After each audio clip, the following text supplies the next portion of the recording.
नमस्कार, कुसुम private tutorial में आपका स्वागत है। बच्चों, आज हम वाहरे हमदर्द का स्वमत करेंगे। बच्चों, स्वमत तो करेंगे ही, लेकिन इससे पहले पाठ का सारांश देख लेते हैं ताकि आपको लेसन का पूरा सार पता चल जाए और साथ में जब भी आपको रिवीजन करना हो आप फटाफट से रिवीजन कर पाओ। पढ़ते हैं लेसन वाहरे हमदर्द। वाहरे हमदर्द ये घनश्याम जी द्वारा लिखित एक हास्य व्यंग निबंध है। इस निबंध में हमदर्दी भी कभी कभी किस तरह रोगी की मानसिक पीड़ा का कारण बन जाती है, इसका बहुत रोचक ढंग से वर्णन किया है लेखक ने। दुर्घटना हो जाती है और दुर्घटना के माध्यम से कैसे विनोद हमें बताया है लेखक ने, वो हम आज देखेंगे।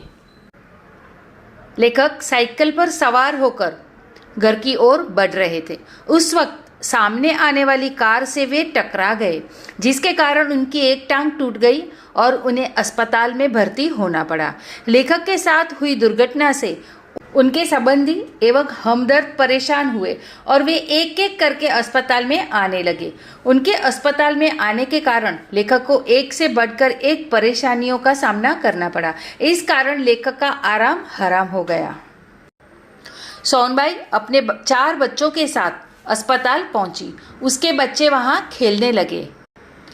एक बच्चा कुर्सी पर चढ़ा तो दूसरा मेज पर, और इतना ही नहीं, छोटी लड़की दवा की शीशी लेकर कथकली डांस करने लगी। बाद में उसने दवा की शीशी पटक दी। एक लड़का लेखक की टांग के साथ लटक रही रेती की थैली पर बॉक्सिंग की प्रैक्टिस करने लगा। इस तरह चारों बच्चों ने अस्पताल में उत्पात मचाया रखा। इतना ही नहीं, लोग औपचारिकता निभाने की हद भी कर देते हैं। जैसे एक आगंतुक को रोते देखकर लेखक की पत्नी ने उसे लेखक का रिश्तेदार या करीबी मित्र समझकर टैक्सी वाले को किराए के पैसे दे दिए।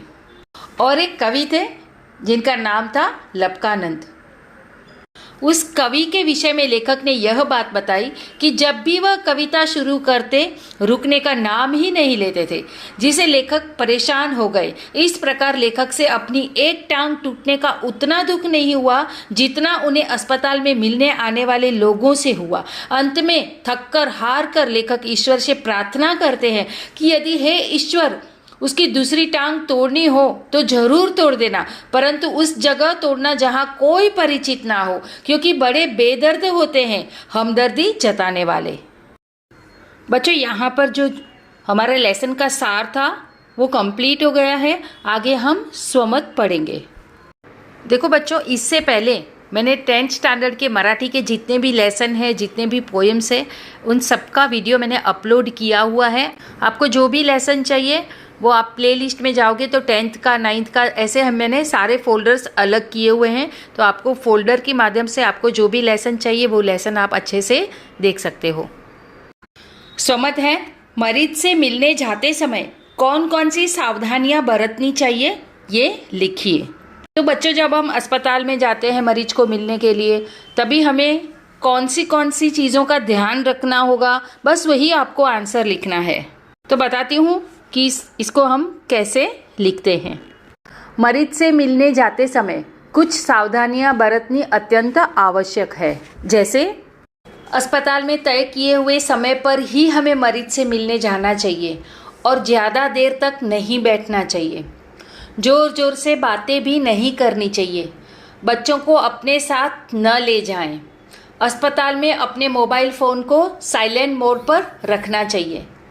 मरीज के कमरे में जाकर उसे दूर खड़े रहकर ही बातें करनी चाहिए, और वो भी सकारात्मक बातें ही करनी चाहिए। साथ साथ मरीज का उत्साह भी बढ़ाना चाहिए। मरीज से देसी नुस्खे आजमाने की बातें नहीं करनी चाहिए और डॉक्टर की दवा के बारे में भी अपनी राय नहीं देनी चाहिए। अस्पताल के कार्यों में कोई बाधा ना हो, इस बात का विशेष ध्यान रखना चाहिए। इस प्रकार शिष्टाचार और अनुशासन का पालन करते हुए हमें मरीज से मिलने जाना चाहिए। तो बच्चों, यहाँ पर ये स्वमत हमारा पूर्ण हो गया है। मैंने मेरे तरीके से आंसर लिखा है, आप अपने तरीके से भी आंसर लिख सकते हो। तो मिलते हैं हम अगले वीडियो में, तब तक के लिए धन्यवाद।